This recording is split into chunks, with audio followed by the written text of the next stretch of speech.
पहलगाम की घटना का दर्द अभी देशवासियों से खत्म हुआ नहीं था। पूरे देश एक आशा की निगाहें से देश के यशस्वी प्रधानमंत्री और गृह मंत्री जी की ओर देख रहा था कि पहलगाम की घटना के बाद आतंकवाद को समाप्त करने के लिए नरेंद्र मोदी कुछ ठोस कदम उठाएंगे। लेकिन इन सबको मुद्दा को डाइवर्ट करने के लिए एक नया शिगुफा छोड़ दिया गया, जातीय जनगणना। सदन के अंदर इनके ही मंत्री और इनके ही युवा सांसद जातीय जनगणना पे भड़कते थे। लेकिन ऐसी क्या मजबूरी आ गई भाई कि आपको भी अब जात गिनना ही जरूरी पड़ गया। जात गिना जा रहा था तब ये लोग विरोध कर रहे थे कि बटोगे तो कटोगे। लोगों को इस बात का डर है कि आपकी संख्या कम है, अब पूरे देश में पता चल जाएगी कि आपकी संख्या कम है। संख्या का घमंड भेड़ियों को होता है, संख्या का घमंड और झुंड का घमंड भेड़ को होता है। लेकिन डर किस बात का लगा? क्या जातिगत जनगणना? हमको जातिगत जनगणना से कोई परहेज नहीं। आप जातिगत जनगणना करवाइए। फिर ये जो आप ढोल पीट रहे थे कि हिंदू राष्ट्र, विश्व गुरु, आतंकवाद को समाप्त करो, इसका क्या होगा? भूमिहार ब्राह्मण, बिहार में भी जाति आधारित जनगणना का विरोध। बिहार में भूमिहार ब्राह्मण एक है, देश में भूमिहार ब्राह्मण एक है। फिर दो कोडिंग क्यों? तेजस्वी प्रसाद यादव जी, लालू यादव जी को हम कहेंगे कि 12:30 बजे रात को निकलिए और इनकम टैक्स से अपने पार्टी कार्यालय की ओर आइए। रोड पर सैकड़ों के संख्या में गरीब मजदूर सोते हैं, उनकी गणना आप कीजिए। क्रिमिनल पर हमको पांव फूलने लगता है कि इन्हीं के समाज के बड़े बड़े नेता को पांव फूलने लगा था। पूर्वजों ने तो जमीन दान दिया, हड़प लिया। भीमराव अंबेडकर के पढ़ने का अधिकार किसने दिया? भीमराव अंबेडकर साहब के गुरु कौन थे? पढ़ने नहीं दे रहे थे। क्या जब बात है तो बाबा साहब भीमराव अंबेडकर जी को पढ़ाया किसने? लालू यादव को आप लोग पढ़ने नहीं दिया। तेजस्वी यादव के क्या नहीं पढ़े दिया? हम ही लोग, हम ही कह रहे थे कि पानी लेके दौड़िए पीछ पे, हम ही कह रहे थे कि तौली लेके पीछ पे दौड़िए। सदन में कह रहे थे कि हमारे बेटवा देखते हैं कि पानी है तौली लेके दौड़ रहा है। अर्थात जो क्वालिटी है वही ना करेगा जी। 50 सालों से सत्ता में आप हैं, पिछड़ा की सरकार है, और फिर भी पिछड़ा पिछड़े है, शोषित है, वंचित है। तो जमीन आप ही ना हड़प के रखे हुए, हड़प के रखे। जातिगत जनगणना से इसीलिए डर रहे, आपको पता चल जाएगा सरकार को कि आपके पास कितनी जमीनें हैं जो हड़प के आपने रखा तो है। सरकार ये भी गणना तो करवा ले कि जमीन दान किसने ज्यादा दिया है। जहां भी सरकारी विद्यालय और अस्पताल बने हैं वहां का जमीन भूमिहार ब्राह्मणों ने दान दिया है। हम ही नौकरी के बदले जमीन ले रहे थे। अरे नौकरी के बदले जमीन हम ही ले रहे थे।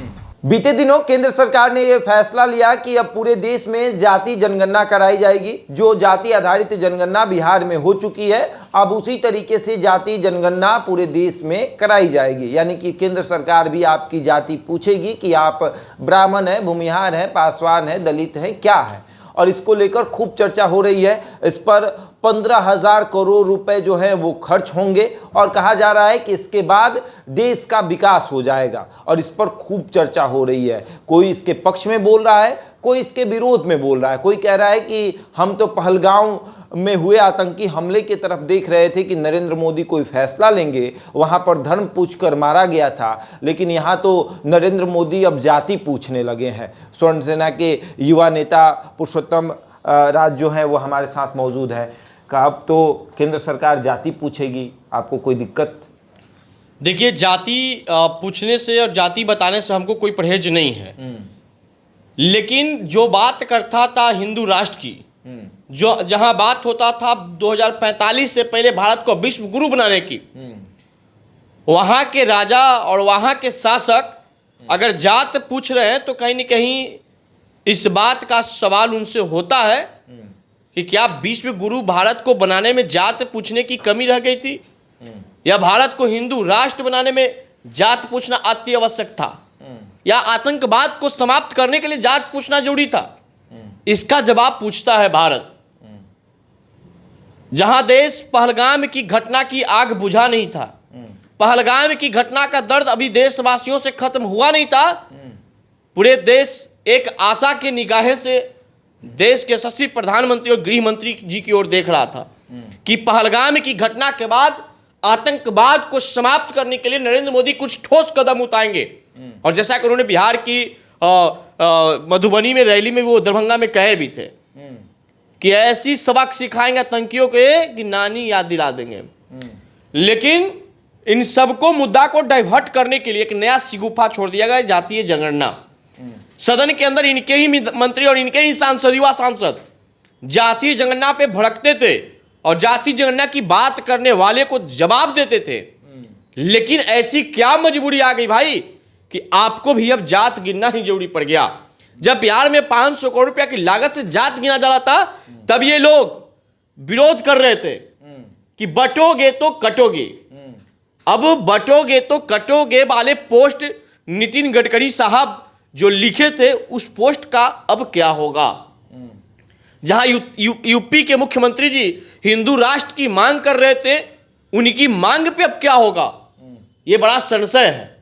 आप सनातन की बात करते थे, धर्म की जोड़ने की बात करते थे, ये फिर जात में धर्म को तोड़ने की बात क्यों? नहीं तो ऐसी क्या जाति गिन लेंगे तो विकास हो जाएगा। देखिए, बिहार में भी जाति गिना गया, 500 करोड़ रुपया के लागत से जाति गिना गया। उसमें बड़ा जोर नारा लगा कि जिसकी संख्या भारी उसकी उतनी हिस्सेदारी। और एक बिहार के पूर्व मुख्यमंत्री जी का पोस्ट देके जाति जनगणना फैसला के बाद केंद्र सरकार ने फैसला लिया है, और उसके बाद तथाकथित अपने आप को समाजवादी नेता कहने वाले तथाकथित गरीबों के मसीहा जी, जिन्होंने एक पोस्ट लिखते हुए कहे कि अपनी समाजवाद के राजनीति पे हम सबको उंगली पे नचा रहे हैं। लेकिन जैसे ही इनके पोस्ट में समाजवाद देखे तो हमको हंसी आ गया कि भाई, समाजवाद का मतलब ये समझते क्या है? ये बिहार आर्यभट्ट जैसे गणितज्ञ को पैदा देने वाला भूमि है, यह बिहार डॉक्टर राजेंद्र प्रसाद जी जैसे व्यक्ति को जन्म देने वाला बिहार है, यह बिहार जहां चाणक्य को ज्ञान प्राप्ति हुआ, यह बिहार जहां बौद्ध तपस्या किए। उस बिहार की जनता को अब समाजवाद का परिभाषा उल्टा बता रहे हैं, जहां सबसे ज्यादा IAS IPS लोग बनते हैं। समाजवाद का मतलब परिवारवाद नहीं होता, उनको यह समझना होगा। इनको समाजवाद कहां दिखता है? पाटलिपुत्रा में इनकी बेटी सांसद हो, सारण से इनकी बेटी सांसद हो, मंत्री इनके दोनों बेटे बने, यही समाजवाद कहते हैं। इसी को इनको समाजवाद दिखता है। आप लोगों को इस बात का डर है कि आपकी संख्या कम है, अब पूरे देश में पता चल जाएगी कि आपकी संख्या कम है। संख्या कम और ज्यादा से हमको मतलब नहीं है। संख्या का घमंड भेड़ियों को होता है, संख्या का घमंड और झुंड का घमंड भेड़ को होता है। शेर तो जंगल में अकेला रहता है। हम तो 90 के दशक में भी लाल झंडा हमारे जमीन पे गाड़े जा रहे थे, माँ बहनों की इज्जत लूटा जाता था, नरसंहार किए जा रहे थे, जातीय रंग दे दिया जाता था। उस समय भी हम लोग लड़के आतंकवाद कहते, नक्सलवाद को समाप्त किए मगध क्षेत्र से। तो हम लोग डरने उड़ने वाले नहीं है। लेकिन डर किस बात का लग रहा है? जातिगत जनगणना हमको जातिगत जनगणना से कोई परहेज नहीं। आप जातिगत जनगणना करवाइए, फिर ये जो आप ढोल पीट रहे थे कि हिंदू राष्ट्र, विश्व गुरु, आतंकवाद को समाप्त करो, इसका क्या होगा? इसका क्या होगा? या इन सब चीज के लिए जात बताकर मारेंगे, अब तो जात पूछा नहीं, जाएगा। अब देखिए वही तो करेगा। आतंकियों ने हमको धर्म पूछ करके मारा, अब उसको ये हो सकता है कि जात पूछ के उससे बदला लेंगे। अब तो ये मोदी जी बताएंगे, गृह मंत्री जी बताएंगे। लेकिन एक चीज समझ लीजिए कि हम लोग बिहार में और देश के अंदर हमारे समाज को विभाजित किया गया है। लेकिन इस जातीय जनगणना में अगर विभाजन हुआ तो हम लोग जातीय जनगणना का विरोध करेंगे।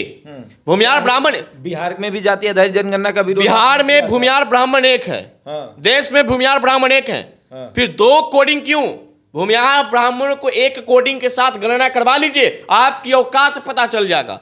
हम भूमिहार ब्राह्मण आपस में टूटेंगे नहीं, अब आपस में जुड़ेंगे और अपनी ताकत को दिखाएंगे, अपने अंदर के स्वाभिमान को जगाएंगे, अपने अंदर बैठे वो परशुराम वंशजों का खून को अब जगाएंगे। और अब हम भी कहेंगे कि जितनी जिसकी संख्या भारी उसकी उतनी हिस्सेदारी। ये लोग क्या कहते हैं कि शोषित, वंचित, दलित, कुचित का विकास नहीं हुआ। हिस्सेदारी तो आप ही को अधिक। रात के 12:30 बजे हमने एक वीडियो पोस्ट किया अपने पेज पे। रात के 12:30 बजे जो ये लोग चुनाव के समय अपने आप को नौकर बताते हैं, जनता को मालिक बताते हैं, उनको लिए हमने 12:30 रात को पोस्ट किए हैं। और आपके वीडियो के माध्यम से तेजस्वी प्रसाद यादव जी, लालू यादव जी को हम कहेंगे कि 12:30 बजे रात को निकलिए और इनकम टैक्स से अपने पार्टी कार्यालय की ओर आइए। रोड पर सैकड़ों के संख्या में गरीब मजदूर सोते हैं, उनकी गणना आप कीजिए, उनकी गणना कीजिए। उनकी संख्या सबसे अधिक है, तो संख्या अधिक है, सबसे अधिक। क्रीमी लेयर पर हमको पांव फूलने लगता है। क्रीमी लेयर की बात सुप्रीम कोर्ट ने किया तो हमको पांव फूल रहा था कि इन्हीं के समाज के बड़े बड़े नेता को पांव फूलने लगा था।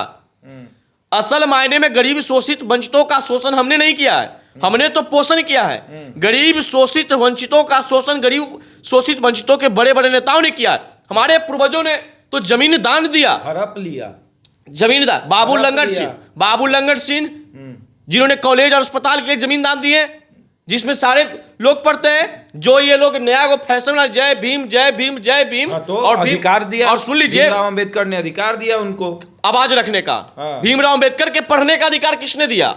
भीमराव अंबेडकर साहब के गुरु कौन थे? पढ़ने नहीं दे रहे थे। क्या जब बात है तो बाबा साहब भीमराव अंबेडकर जी को पढ़ाया किसने? लालू यादव को आप लोग पढ़ने नहीं दिया। तेजस्वी यादव के क्या नहीं पढ़े दिया? हम ही लोग, हम ही कह रहे थे कि पानी लेके दौड़िए पीछ पे, हम ही कह रहे थे कि तौली लेके पीछ पे दौड़िए, हम ही कह रहे थे। आपके पिताजी मुख्यमंत्री थे, माताजी मुख्यमंत्री थी बिहार की, और आप पानी लेके दौड़ रहे थे, तो हम क्या करें? लालू जी क्या को बयान में हाले वायरल देखे हैं, सदन में कह रहे थे कि हमारे बेटवा देखते हैं कि पानी है तौली लेके दौड़ रहा है। अरे तो जो क्वालिटी रहेगा वही ना करेगा जी, तो क्वालिटी रहेगा वही ना करेगा। अरे बाप के बनाए हुए विरासत पे चल रहे हैं, और ये कह रहे हैं कि शोषितों वंचितों को शोषण किया गया था। किया किसने? 50 सालों से सत्ता में आप हैं, पिछड़ा की सरकार है, और फिर भी पिछड़ा पिछड़े है, शोषित शोषित है, वंचित वंचित है। तो इसके लिए दोषी सवर्ण है कि सरकार दोषी है?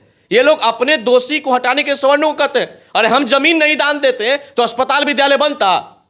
तो जमीन आप ही ना हड़प के रखे हुए, हड़प के रखे। जातिगत जनगणना से इसीलिए डर रहे, आपको पता चल जाएगा सरकार को कि आपके पास कितनी जमीनें हैं जो हड़प के आपने रखा है। सरकार ये भी गणना तो करवा ले कि जमीन दान किसने ज्यादा दिया है। जहां भी सरकारी विद्यालय और अस्पताल बने हैं वहां का जमीन भूमिहार ब्राह्मणों ने दान दिया है।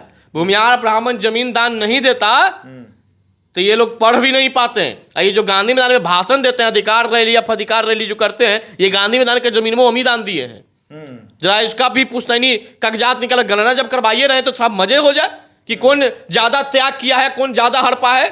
हम ही नौकरी के बदले जमीन ले रहे थे। अरे नौकरी के बदले जमीन हम ही ले रहे थे, नौकरी के बदले जमीन आप लिए। अपने बेटी के विवाह में नया नया गाड़ी आप ले जाते थे और हड़प लिए हम, जो सत्ता में नहीं थे। हमारे लोग सत्ता में आए भी तो उन्होंने गरीब शोषित वंचितों के लिए काम किया, जैसे डॉक्टर श्री कृष्ण सिंह जी गरीब शोषित वंचितों के लिए उन्होंने काम किया। ये लोग बताएं कि क्या किए हैं, एक काम हमको बता दे जो गरीब शोषित वंचितों के लिए उन्होंने काम किया। हमेशा दलित कुचित वंचितों के नाम पर राजनीति किए और उनके ही हक मार के लोग खा रहे हैं। तो जातिगत जनगणना से कोई दिक्कत नहीं? हमको दिक्कत नहीं है, लेकिन भूमिहार ब्राह्मण की गणना एक साथ में, हम लोग परशुराम वंशज एक है। आप चाहते हैं कि ब्राह्मण भूमिहार एक साथ एक है? कर्म के आधार पे हम लोग बटे थे, आज हम लोग दोनों एक ही साथ हैं। और हम लोग को अलग अलग कोडिंग करके हम लोग को तोड़ा गया, विभाजन किया गया, हम लोग को कमजोर दिखाया गया। तो संख्या में कम है लेकिन कमजोर नहीं है। संख्या में कम है, कमजोर नहीं है। चलिए, आज भी कोई भी पार्टी होगा उसको चलाने का दिमाग भूमिहार ब्राह्मण के पास है। कोई भी पार्टी का इतिहास उठा के देख लीजिए, अगर सत्ता पे काबिज है। हम लोग जिससे आप पनीर का सब्जी बनाइए चाहे मशरूम का सब्जी बनाइए, पनीर और मशरूम का वजन आधा किलो होता है, लेकिन एक चुटकी भर नमक उसमें स्वाद ला देता है। तो राजनीति में आप कितना ही संख्या में रहिए, लेकिन हम चुटकी भर अगर आपके साथ नहीं रहेंगे तो आपको राजनीति का स्वाद नहीं लगेगा। जी चलिए, तो भूमिहार ब्राह्मण चुटकी भर नमक जैसा है स्वाद लाने में। अब जाति आधारित जनगणना हो रही है, कहा जा रहा है कि भूमिहार ब्राह्मणों के पेट में दर्द हो रहा है, स्वर्णों के पेट में दर्द हो रहा है, क्योंकि उनको पता है कि उनकी संख्या कम है।